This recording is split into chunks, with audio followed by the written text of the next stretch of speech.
the bell curve argues that blacks are genetically inferior to white people, and that poor people are genetically inferior to rich people. The Heritage Foundation and the American Enterprise Institute, so you have to have two lines for this person next, is Dinesh D'Souza, the same man that I said came from India who gave us the caste system. Dinesh D'Souza wrote a book called Illiberal Education, which was effectively an attempt to establish a core curriculum of Western civilization and to attack anybody who wanted to study themselves. Dinesh D'Souza used to be at, I believe it was Princeton, as editor of a student newspaper, and he was a right-winger then. What was it? Dartmouth, right. Editor of a student newspaper and a right-winger then. And he also wrote a book, The End of Racism. The End of Racism, which argues that there is no more racism.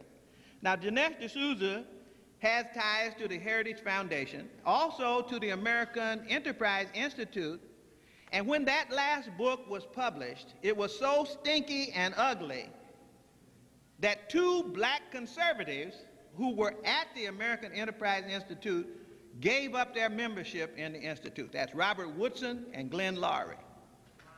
Now, you know, it's really something when black conservatives will give up their spot in right-wing institutions.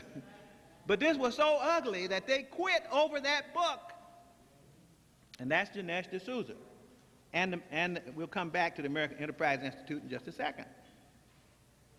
Bennett, who was former Secretary of Education and actually, in addition to that, formerly head of the Endowment for the Humanities, has argued that E.D. Hirsch's book, Cultural Literacy, which outlines the 4,000 things that everybody is supposed to know, which is really a reaffirmation of Western civilization and a negation of African civilization, because we have a little pepper in there. They'll say something about Martin Luther King, something about Maya Angelou and stuff like that. But no story of African people in the book by Hirsch, Cultural Literacy.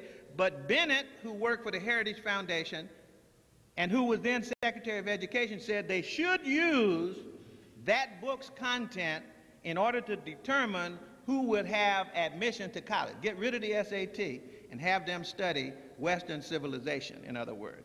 That was Bennett's thing. Now, Bennett was also head of the Endowment for the Humanities when the black psychologist submitted a videotape that I do called Free Your Mind, Return to the Source, thinking that they were going to get funding from the Endowment for the Humanities to produce that show. Well, I told them beforehand they weren't going to do it, but they insisted, so we created a little 30-minute pilot.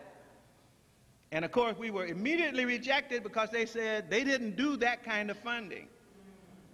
But immediately after that, they came out with a film called The Africans with Ali Mazrui editing the film. But Ali Mazrui, remember now, his point was that we were not one people, we were three people. We had a triple heritage. That's why he was attractive to the funding agency. So they were willing to fund a book about history and a movie about history, which showed all over, when they thought that the main message of Ali Mazrui was going to be this triple heritage. I'm part Arab, I'm part African, I'm part European. That's what he said. Sounds like the Tiger Woods syndrome.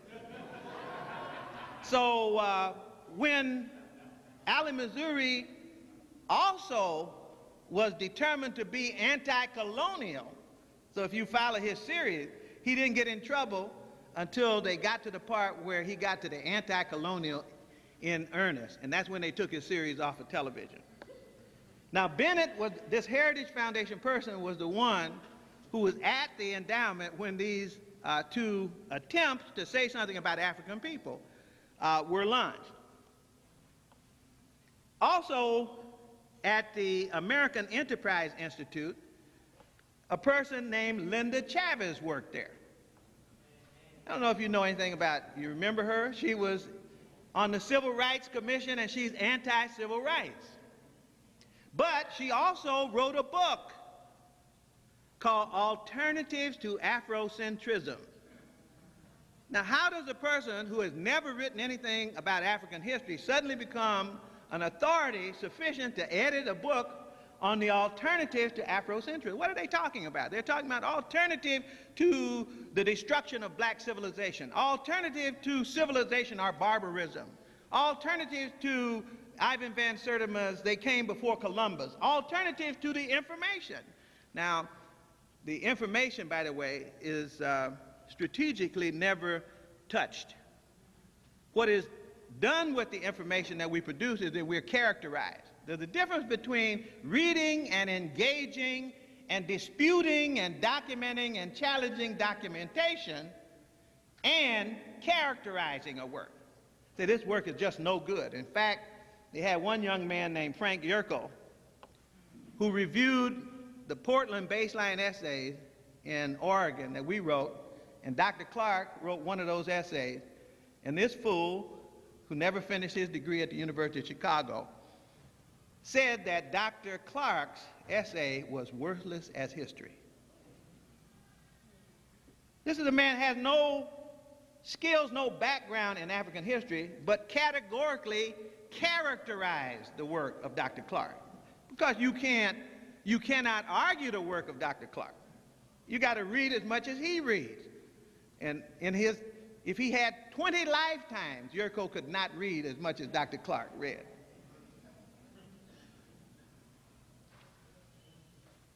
The American Enterprise Institute, followed by the Olin Foundation. Now remember, the Olin Foundation is one of the funders of the Heritage Foundation. The Olin Foundation has an interesting history. You notice that I'm only picking out foundations that are attacking the content of African studies. That's all I'm doing. They do a lot of other things too. For example, these are the same people that are anti-public schools. They're anti-voucher, or they're pro-vouchers, pro-choice, pro-decentralization. So that's a whole other set of agendas that they have. And you need to pick up this book by the Heritage Foundation on the Power of Ideas in order to understand what their full agenda is. But remember, Olin, who funds Heritage, also is a foundation where the man who used to be the executive director of Olin now becomes the executive director of the Bradley Foundation. I'm trying to tie all these foundations together. They're tied together because they have the common agenda of trashing African people's attempt to study themselves. The Olin Foundation funds a book by Mary Lefkowitz, Not Out of Africa. Not Out of Africa. You see what they have in common? The attack, a book like Alternatives to Afrocentrism, a book like Closing of the American Mind, which was also funded by the Olin Foundation. So there are two major anti-African books funded by the Olin Foundation, John M. Olin Foundation. Closing of the American Mind was written by a professor who had been at, up in New York, what's the name of the New York University? I'm blocking on it right now. Not Stony Brook, where Jim Turner is. Cornell. The Olin Foundation, Olin was on the board of directors of Cornell when the black students took over the president's office and with guns and demanded that African studies be taught. One of the angry professors at Cornell was a man named Bloom. Bloom was then given by Olin the money to publish the book, The Closing of the American Mind.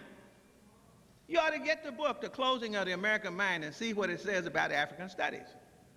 It's one of the most vicious attacks on African studies. It said that the universities gave in the 60s and allowed black people to come in and establish their coursework, and it stimulated the brown people and the red people. Everybody started asking for the opportunity to study themselves, and that destroyed the idea. Actually, it destroyed the myth of Western civilization.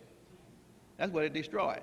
Because there's somebody else who has civilization. There's not just one civilization in the world. There's many more civilizations than one.